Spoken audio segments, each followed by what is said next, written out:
देखो बच्चों, इस क्लास में हम आगे अब क्वेश्चन स्टार्ट कर रहे हैं। 10वां क्वेश्चन है हमारा। 10th क्वेश्चन अभी ना प्रैक्टिस ही चल रही है आपकी, क्योंकि कैपिटलाइजेशन मेथड आप ऑलरेडी समझ चुके हैं, तो क्वेश्चन ही डिस्कस कर रहे हैं। बोर्ड पे करवाता जा रहा हूं, आप समझते जाओ बस। हालांकि मैं आपको बताऊं, अब आप 10वां 11वां 12वां क्वेश्चन खुद से भी ट्राई कर सकते हो, सिर्फ मैच कर सकते हो कुछ समझ आया है कि नहीं। मुझे डिस्कशन करनी है, मैं करूंगा। हालांकि मैं अगर ना करवा के सिर्फ डिस्कशन कर लूं तब भी काम चल सकता है, लेकिन एक बार बोर्ड पे किया होगा तो आपकी आंखों से निकल जाएगा, थोड़ा समझ आ जाएगा। सुन भी लेंगे तब भी बहुत अच्छा फायदा होगा। देखो, हमें बैलेंस शीट दे रखी है 31 मार्च 2021 की, किसकी? हिंदुस्तान स्टील लिमिटेड की। और बैलेंस शीट के बाद नीचे बोल रखा है कि टेल्को लिमिटेड चाहती है कि इस बिजनेस को परचेज करना है, और उस दिन एसेट्स रिवैल्यूड हुई हैं। जैसे प्लांट 3 लाख का, अगर मैं कैपिटल एम्प्लॉयड की बात करूं तो प्लांट जो बुक्स में उसको इग्नोर करेंगे, और 3 लाख रुपए का प्लांट डिसाइड हुआ है। उसके बाद इन्वेंट्री 240 की जो बुक्स में पड़ी है उसको इग्नोर करेंगे।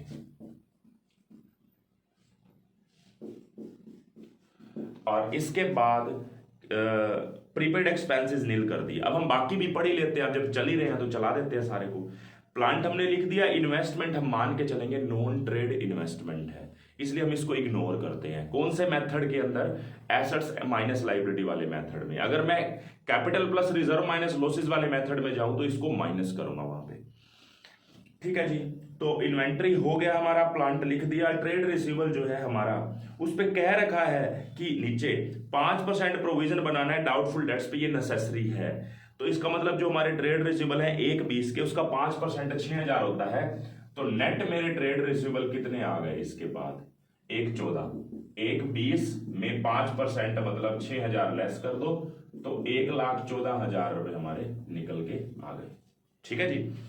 उसके बाद तो bank balance as it is लिख देंगे। हमारा बैंक बैलेंस 97,000 है।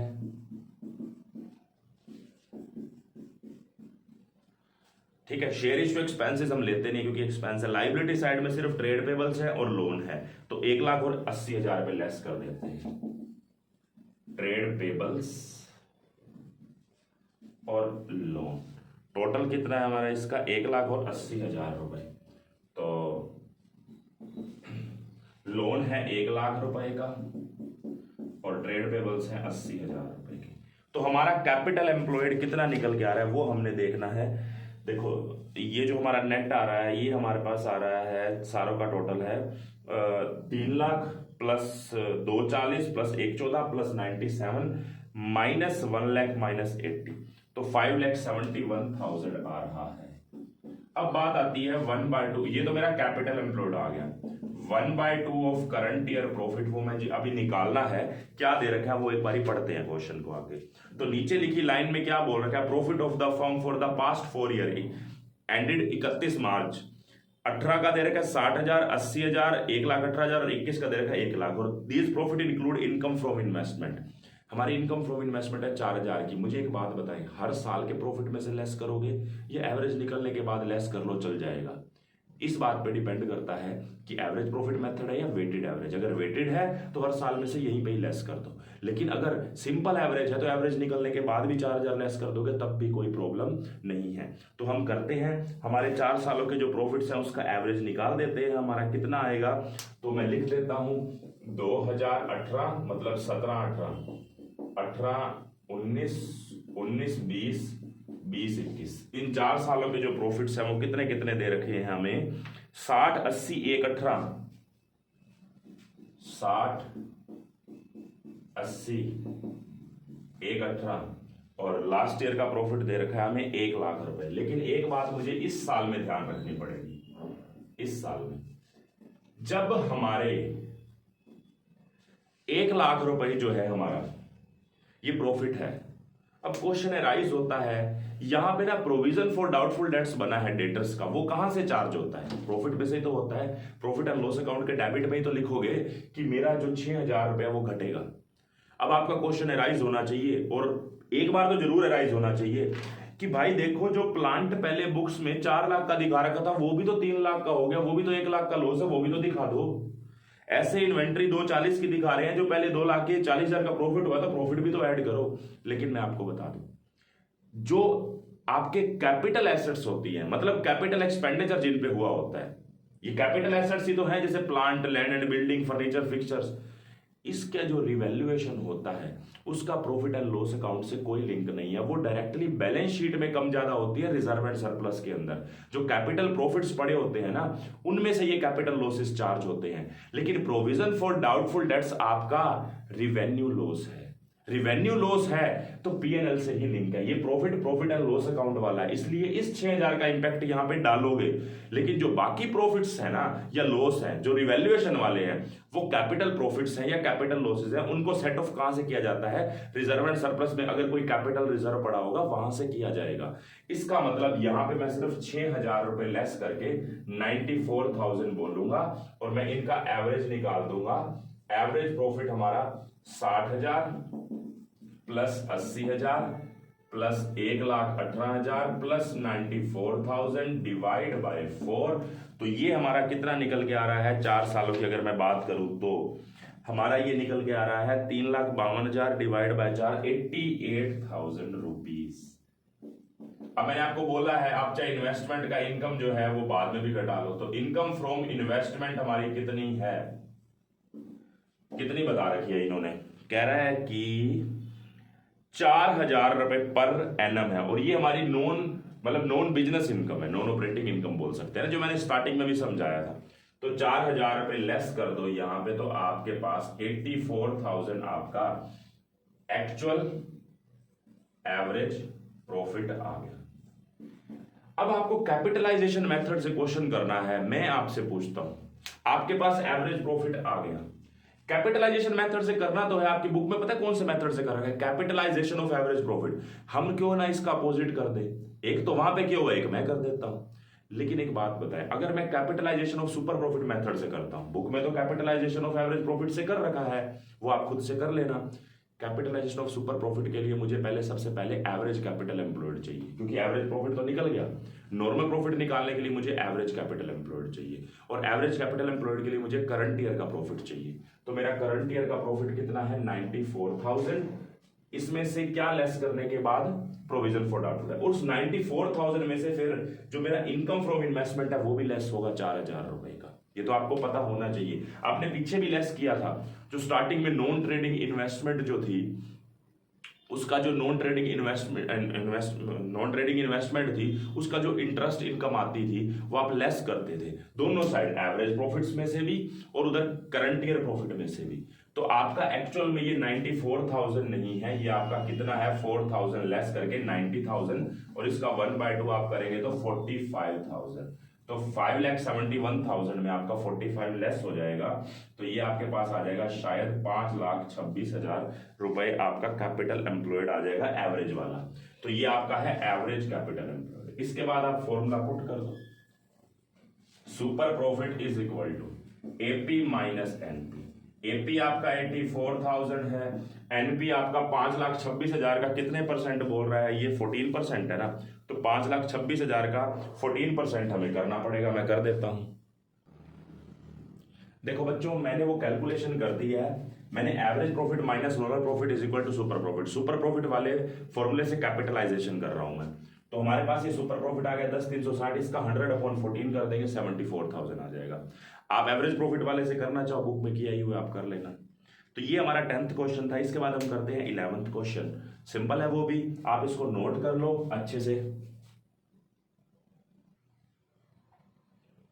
देखो बच्चों, 11th क्वेश्चन अब कर रहे हैं, इजी क्वेश्चन है ये भी। मैं आपको पहले ही बता चुका हूं, आप खुद भी ट्राई कर सकते हैं। 10वां मैंने आपको बोला था, आप 11th 12th भी ट्राई कर सकते हैं, लेकिन अगर नहीं कर रखा तो मैं आपको समझा देता हूं। 11th क्वेश्चन देखो, you are given the following information in respect of a business. Total of fixed current assets हमें एज पर बैलेंस शीट दे रखा है। बैलेंस शीट में फिक्स्ड एसेट्स और करंट एसेट्स का टोटल है 3 लाख रुपए। एक बात बता रहा हूं, इस 3 लाख में हो सकता है, क्योंकि एसेट साइड का टोटल है पूरा 3 लाख रुपए, उसमें हो सकता है गुडविल भी हो सकता है नॉन ट्रेड इन्वेस्टमेंट भी हो सकता है share issue, expense, discount on issue of debenture भी इंक्लूड हो। अगर मान लो वो टोटल में ऐड हो चुके हैं और एसेट्स माइनस लायबिलिटी वाले फॉर्मूले से मैं कैपिटल एम्प्लॉयड निकाल रहा हूं, तो मुझे उसको माइनस करना पड़ेगा। क्योंकि देखो, अगर मैं पूरा तरीके से चलता, बैलेंस शीट को देखते हो, तो मैं उसको इग्नोर करता ना। गुडविल को, नॉन ट्रेड इन्वेस्टमेंट को, या शेयर इश्यू एक्सपेंसेस को, discount on issue of debentures को इग्नोर करता। लेकिन अब ये सीधा बैलेंस शीट का टोटल दे रखा है तो मुझे उसको माइनस करना पड़ेगा ना, हटाना पड़ेगा। जो इंक्लूड हो चुके हैं उसको हटाना पड़ेगा, जो इग्नोर है तो वो तो इग्नोर है ही, वो तो उस टाइम पे होंगी जब मेरे को पूरी बैलेंस शीट देख रहा हूँ। मुझे बैलेंस शीट नहीं दे रखी, मुझे टोटल दे रखा है उसका। तो मैं क्या करूंगा, इसको कवर करूंगा मैं इसमें हटाने के लिए। तो सबसे पहले मुझे बताएं, total of current assets and fixed asset as per balance sheet 3 lakh है, आउटसाइड लाइबिलिटी 90,000 रुपए की है, प्रॉफिट ऑफ प्रीसीडिंग 3 ईयर्स है 30,000, 28,000 and 38,000। Normal rate of return है, सेम टाइप के बिजनेस में 10% है। और इंटरेस्ट अर्न, जो इंपॉर्टेंट बात है, इंटरेस्ट हम अर्न कर रहे हैं ऑन नॉन ट्रेडिंग इन्वेस्टमेंट, खुद ही बता रहे हैं नॉन ट्रेडिंग इन्वेस्टमेंट पे, जो 30,000 रुपए की है, जो हमारे नेट प्रीवियस ईयर के प्रॉफिट्स में इंक्लूड है, पिछले 3 सालों के प्रॉफिट में, पिछले 3 सालों के प्रॉफिट में इंक्लूड है। वहां से इसका इनकम घटाएंगे, प्लस जो बैलेंस शीट में 3 लाख दे रखे हैं उसको, उसमें से इसको भी हटाएंगे, क्योंकि हम कैपिटल एम्प्लॉयड के लिए उसको कंसिडर नहीं करते और ये ऑलरेडी उस पर टोटल में जा चुकी है। जनरली हम क्या करते हैं, इग्नोर, लेकिन अब टोटल में जा चुकी है तो हटाना तो पड़ेगा ही। तो मैं कैपिटल एम्प्लॉयड पहले अगर निकालूं तो यहां पे हमारा कैपिटल एम्प्लॉयड चलने दो, calculation of average capital employed. सबसे पहले बताते जाएंगे, जो है हमें गिवन है, टोटल दे रखा है सीधा मुझे, टोटल ऑफ एसेट्स 3 लाख रुपए, इसमें से मैं वो नॉन ट्रेड इन्वेस्टमेंट जो 30,000 रुपए की है वो हटा दूंगा। अब ये मेरी आ गई 270 की, जो मेरी एक्चुअल में एसेट्स होनी चाहिए। इसमें से फिर मैं लाइबिलिटी घटाऊंगा, और मेरी लाइबिलिटीज कितने की हैं, 90,000 रुपए की। तो 180 मेरी क्या निकल के आ गई, कैपिटल एम्प्लॉयड आ गई, लेकिन एवरेज अभी नहीं आई। अब मैं एवरेज प्रॉफिट निकालता, कैलकुलेशन ऑफ एवरेज प्रॉफिट, ठीक है। तो एवरेज प्रॉफिट के लिए पिछले 3 साल दे रखे हैं, लेकिन साथ में ये भी कह रखा है, जो अगर आप 6th पॉइंट पढ़ो तो 6th तो छोड़ो, 5th भी पढ़ो। 5th में ये कह रखा है कि हमें जो हमारा एक इंटरेस्ट है 30,000 की इन्वेस्टमेंट के ऊपर 10% आता है, वो मैं एवरेज निकलने के बाद लेस करूं या पहले। मैंने आपको बताया हुआ है वेटेड एवरेज पे डिपेंड करता है। अगर वेटेड एवरेज तो यहीं पे लेस कर दो 3 सालों में से, लेकिन अगर सिंपल एवरेज है तो बाद में भी कर लोगे, तब भी कोई प्रॉब्लम नहीं है। तो यहाँ पे सिंपल एवरेज है, इसलिए मैं पहले एवरेज प्रॉफिट निकाल लेता हूं। तो पिछले 3 सालों के प्रॉफिट है 30,000, 28,000 और 38,000। 30,000, 28,000 और 38,000 डिवाइड बाय 3, ये हमारा कितना निकल के आ जाएगा,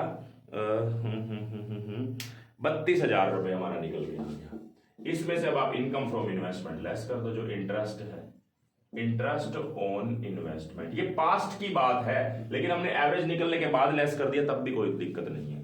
तो ये आ गया हमारे पास 3,000 रुपए। ये मेरा क्या निकल के आया, एक्चुअल एवरेज प्रॉफिट। अब इसमें एफएमपी की भी बातें आ सकती हैं, जैसे 6th पॉइंट में कह रहा है rent of the business premises 500 रुपए पर मंथ है, वो will not be payable in the succeeding years. अब हमें 500 रुपए पर मंथ के हिसाब से 6,000 रुपए हमें आगे नहीं देने पड़ेंगे। हो सकता है हमने खुद की जगह खरीद ली हो, तो 6,000 रुपए का रेंट अब पे नहीं करना पड़ेगा। 500 × 12, 6,000 रुपए ऐड कर लो। लेकिन कह रहा है फेयर रेम्यूनरेशन तो प्रोप्राइटर को रेम्यूनरेशन देनी है, और वो कितनी मानेगी, 800 रुपए पर मंथ के हिसाब से, मतलब 12 से मल्टीप्लाई कर लो तो ये हमें देनी पड़ेगी। तो रेम्यूनरेशन टू पार्टनर्स, और कितना बन जाएगा, 800 × 12, 9600 रुपए। तो 800 × 12, 9600। तो 29,000 और में से डायरेक्टली 3600 घटाता, 29 में से 3 गया 26, 25,400 रुपए मेरा एफएमपी आ गया, फ्यूचर मेंटेनेबल प्रॉफिट। यही आ रहा है हमारा 25,400 रुपए। देखो हमारा एवरेज प्रॉफिट आ गया, ये एक्चुअल एवरेज प्रॉफिट था क्योंकि इंटरेस्ट घटाना था। फिर ये बातें एफएमपी के लिए थी तो वो मैंने कंसीडर करी, मेरा एफएमपी आ गया। उसके बाद मैं अब 1/2 of current year profit less करूंगा। पहले मुझे बताएं करंट ईयर प्रॉफिट है कितना, 38,000 रुपए। लेकिन इस 38,000 रुपए भी मुझे अलग से वर्किंग नोट में कर लेना चाहिए, पूरा लिखना आप तरीके से, calculation of current year profit. तो सबसे पहले करंट ईयर प्रॉफिट में मुझे प्रॉफिट गिवन कितना है, मेरा प्रॉफिट है 38,000 रुपए। इसमें से आप क्या क्या लेस करोगे, इंटरेस्ट लेस करोगे 3,000 रुपए का, जो रेंट अब पे नहीं करना पड़ेगा 500 इंटू 12 6,000 रुपए वो ऐड करोगे, और रेमनरेशन आप फिर से क्या करोगे, जो पार्टनर्स को देनी है 9600 वो लेस करोगे। ये आपका निकल के आएगा 35 में से 3 गया 32, 31,400 रुपए। 31,400 रुपए हमारे पास आ रहा है, जो करंट ईयर प्रॉफिट है for the purpose of calculation of capital employed, average capital employed. तो 31,400 का हम क्या कर देंगे, हाफ कर देंगे, ये हमारे पास आ जाएगा 15,700 रुपए। तो 1,80,000 में से 15,700 रुपए मैं लेस कर दूंगा तो 1,64,300 रुपए मेरे पास आ गया एवरेज कैपिटल एम्प्लॉयड। मैं मान के चलता हूं ये बात आपको समझ आ गई होगी। हमारे करंट ईयर का प्रॉफिट दे रखा है, उसमें से इंटरेस्ट और इन्वेस्टमेंट घटानी बाकी है। रेंट जो हमें अभी नहीं देना पड़ेगा वो मेरे एफएमपी के लिए, करंट ईयर प्रॉफिट में भी तो एफएमपी चलेगा ना, एवरेज में भी चलता है और करंट ईयर में भी चलता है, तो वो मैं ऐड कर दूंगा, जो मेरे खर्चा अब नहीं होगा। लेकिन मुझे रेम्यूनरेशन पार्टनर्स को अब से देनी पड़ेगी 800 रुपए पर मंथ के हिसाब से, 9600 लेस भी करूंगा। तो 31,400 रुपए मेरा करंट ईयर प्रॉफिट आ गया, या मेंटेनेबल प्रॉफिट आ गया फ्यूचर के लिए भी। इसका 1/2 करूंगा, वो मैं लेस करूंगा, तो मेरा एवरेज कैपिटल एम्प्लॉयड आ गया। इन्होंने क्वेश्चन कैसे कर रखा है, देखो गुडविल निकाल रखी है, calculation capitalization of average profit. हम फिर से कैपिटलाइजेशन ऑफ सुपर प्रॉफिट कर लेते हैं, कोई प्रॉब्लम थोड़ी ना है।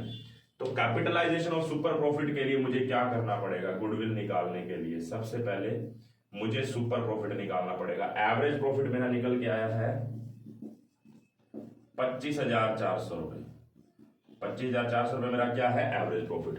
ये 1,64,300 का 10% 16,430 रुपए। तो 25,400 में से अगर मैं 16,430 रुपए लेस कर दूंगा तो ये मेरा कितना बच जाएगा, ये हमारे पास आ जाएगा 8,970 रुपए। आई थिंक 8,970 रुपए आएगा, देख लेते हैं फिर भी। यस, 8,970 रुपए आएगा। तो मैं इससे गुडविल अगर निकालू तो क्या करूंगा, सुपर प्रॉफिट इंटू 100/10। तो 8,970 का 100/10 कर देते हैं, 89,700 मेरा आंसर आ गया। यही हमारी गुडविल है। बुक में जो कर रखा है मैं उससे अलग इसलिए कर रहा हूं कि दोनों तरीके से क्वेश्चन हो जाए, एक आप बुक से देख लेना, एक मैं करवा दूंगा।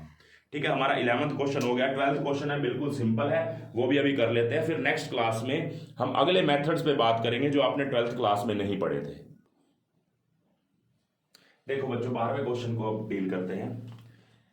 एक्स ने इन्वेस्ट कर रखा है कि average some of ₹3 lakh in its own business which is a very profitable one. खुद बोल दिया एवरेज सम, आप एवरेज को अंडरलाइन कर लो। एवरेज सम का मतलब क्या है कि एवरेज कैपिटल एम्प्लॉयड मुझे पहले से ही पता है, मतलब ये वर्किंग नोट तो मेरा बचा, ये अब नहीं करना, काम खत्म यहीं पे। उसके बाद average annual profit earn from the business कितना है हमारा, जो हमने कमाया है 60,000, जिसमें एक 10,000 रुपए का कोई कंपनसेशन मिला है हमें, और कंपनसेशन हमेशा तो मिलते नहीं रहते। कोई हमने कोई बिजनेस प्रीमिसेस खरीदा था किसी का, उसका पार्ट खरीदा था, तो वहां से मुझे कंपनसेशन मिला है। ये है जो मेरी कौन सी इनकम है, एबनॉर्मल इनकम कह सकते हैं। ये 10,000 रुपए मैं एक्सक्लूड कर दूंगा। आगे कह रहा है कि अगर ये जो पैसा बिजनेस में इन्होंने लगा रखा है ना, अगर ये बिजनेस में ना लगाते ना और कहीं पे बैंक में भी डिपॉजिट करवा देते, कहीं पे भी, तो आपको 5 ईयर के डिपॉजिट पे 10% के हिसाब से इंटरेस्ट मिल जाता। इसका मतलब बिजनेस में कम से कम रेट ऑफ इंटरेस्ट 10% तो होना चाहिए। ये रेट ऑफ रिटर्न बता रहा है 10% होना चाहिए, क्योंकि अगर मैं बिजनेस में पैसा ना लगा के बैंक में भी डिपॉजिट करवा देता ना, तब भी 10% मिलता। लेकिन एक बात बताओ, कोई पर्सन अगर आराम से बैठ के खा सकता है तो फिर बिजनेस में लगा ही क्यों रहा है? अगर मेरा पैसा अगर बैंक में पड़ा पड़ा मुझे ब्याज दे रहा है तो मैं यहाँ पे लगा ही क्यों रहा हूं? ये बात आपके समझने की है। अब इस बात को आप समझे, कुछ ना कुछ एक्स्ट्रा कमाने के लिए रिस्क लिया है, तो कुछ ना कुछ जो 10% मुझे बैंक देता है, शायद मैं खुद अपना बिजनेस में इन्वेस्ट करूंगा, शायद 12 हो जाए, शायद 13 हो जाए, चाहे 14% हो जाए। इसलिए जो वो 2-3% एक्स्ट्रा होंगे ना, उसी के लिए हम बिजनेस में इन्वेस्ट कर रहे हैं। तो इसलिए अब सुनो, एक तो इस पैसे को बिजनेस में इन्वेस्ट ना करता तो 10% के हिसाब से पक्का ब्याज आती। दूसरा, और 7200 रुपए पर एनम के हिसाब से कहीं और जॉब भी कर लेता ना, मैं बिजनेस में ना लगाता, तो मुझे 7200 पर एनम के हिसाब से सैलरी भी मिल जाती। इसका मतलब मैं अपने बिजनेस में से 7200 रुपए अपनी सैलरी जरूर निकालूंगा पहले, एफएमपी निकालने के लिए। कह रहा है considering 2% and fair compensation for the risk involve in the business. कह रहा है चलो 10% आपने कहा ना कि 10% कमाई होती कहीं और लगाता, तो चलो 2% आपने बिजनेस में रिस्क तो लगाया, चलो 2% और ऐड कर लो, आप 12% कमाओगे। अगर देखो कुछ मोटिवेशन ही ना हो, मेरे को घर बैठे 10% मिल रहा है तो मैं बिजनेस में इन्वेस्ट क्यों करूंगा, कुछ ना कुछ ज्यादा के लिए ना। तो क्वेश्चन कह रहा है चलो 2% ऐड कर लो, आपको 12% रेट ऑफ रिटर्न लगाना है। ठीक है, तो मैं क्वेश्चन करता हूं। सबसे पहले मैं क्या करूंगा, एफएमपी निकालूंगा। मुझे एक्चुअल प्रॉफिट कितना दे रखा है जो भी, क्योंकि यहाँ पे एवरेज तो दे नहीं रखा, तो एक्चुअल प्रॉफिट दे रखा है मुझे कितना, 60,000 रुपए। यस, यही है ना। इसमें से कंपनसेशन लेस कर देते हैं। कंपनसेशन जो मुझे मिला है वो 10,000 रुपए, तो 50,000 रुपए आ गया ये। अच्छा, उसके बाद कह रहा है कि 7200 रुपए अपनी रेम्यूनरेशन भी निकालना चाहता है। रेम्यूनरेशन कौन, क्या नाम है इसका, एक्स का। तो एक्स की रेम्यूनरेशन कितनी निकलेगी, 7200 रुपए। तो ये हो गया 42,800 रुपए हमारे पास आ गया एफएमपी, फ्यूचर मेंटेनेबल प्रॉफिट हम इसको कह सकते हैं कि हम फ्यूचर में ये कमाएंगे 42,800 रुपए। ओके जी। कैपिटल एम्प्लॉयड हमारी कितनी है, जो हमें बता ही रखी है, सीधा सीधा कितनी बता रखी है, 3 लाख रुपए। तो कैपिटल एम्प्लॉयड है हमारी 3 लाख रुपए। इन्होंने क्वेश्चन सुपर प्रॉफिट से कर रखा है, अब हम उल्टा कर देते हैं, अब हम एवरेज प्रॉफिट से कर देते हैं, क्या दिक्कत है, सेम थोड़ी ना करेंगे हम। तो सबसे पहले कैलकुलेशन ऑफ गुडविल के लिए मुझे क्या चाहिए, सबसे पहले चाहिए capitalised value of average profit. कितनी है, 42,800, और 42,800 का 100/12 ये निकालो। इसमें से एवरेज कैपिटल एम्प्लॉयड कितनी है, 3 लाख रुपए, लेस करो तो हमारी गुडविल आ जाएगी। ठीक है, तो ये मुझे पहले निकालना है 42,800 का 100/12, तो ये मुझे करना पड़ेगा। हालांकि हमारी गुडविल इस क्वेश्चन में कितनी आ रही है, 56,667, ये मुझे कैलकुलेट करनी पड़ेगी एक बारी। देखो बच्चों, ये मैंने कैलकुलेशन करी है, तो ये हमारे पास आ रही है 3,56,667 बोल लो या 66 जो भी है, ये निकल के आ गया। इसमें से हमारा एवरेज कैपिटल एम्प्लॉयड लेस कर देंगे तो हमारी गुडविल आ गई। सुपर प्रॉफिट मेथड से आप करना चाहे तो कर सकते हैं। हमारे 3 मेथड्स हो गए। हमने पहले एवरेज प्रॉफिट में दोनों किए, वेटेड एवरेज और सिंपल एवरेज, फिर हमने सुपर प्रॉफिट मेथड किया, फिर हमने कैपिटलाइजेशन मेथड से क्वेश्चन निकाले जिसमें कैपिटलाइजेशन ऑफ सुपर प्रॉफिट और कैपिटलाइजेशन ऑफ एवरेज प्रॉफिट था। और मोस्ट इंपोर्टेंटली हमने एवरेज कैपिटल एम्प्लॉयड निकालना सीखा। दोनों मेथड से, कौन कौन से मेथड से, एसेट्स माइनस लायबिलिटी वाले मेथड से भी और capital plus reserve minus losses वाले मेथड से भी। ठीक है, नेक्स्ट क्लास में हम डिस्कस करेंगे अगले 2 मेथड्स। परचेज कंसिडरेशन मेथड है एक, जिसका कोई क्वेश्चन ही नहीं है, सिर्फ थ्योरी डिस्कशन है, छोटी सी बात है। और उसके बाद लास्ट मेथड है एन्युटी मेथड। एन्युटी मेथड के 2 क्वेश्चन है, इलस नंबर 13 और इलस नंबर 14। उसके बाद 3 मिसलेनियस क्वेश्चन है। तो हमारे नेक्स्ट 2 क्लासेस के अंदर पक्का आपका चैप्टर हो जाएगा। ठीक है, या मैक्सिमम 3 क्लासेस बन जाएंगी। तो आप इसको नोट करना चाहो तो कर सकते हो। आपके 12 क्वेश्चंस हो गए हैं और टोटल आपकी बुक में 17 क्वेश्चंस है। 2 क्लासेस या मैक्सिमम 3 क्लासेस में निपट जाएगा।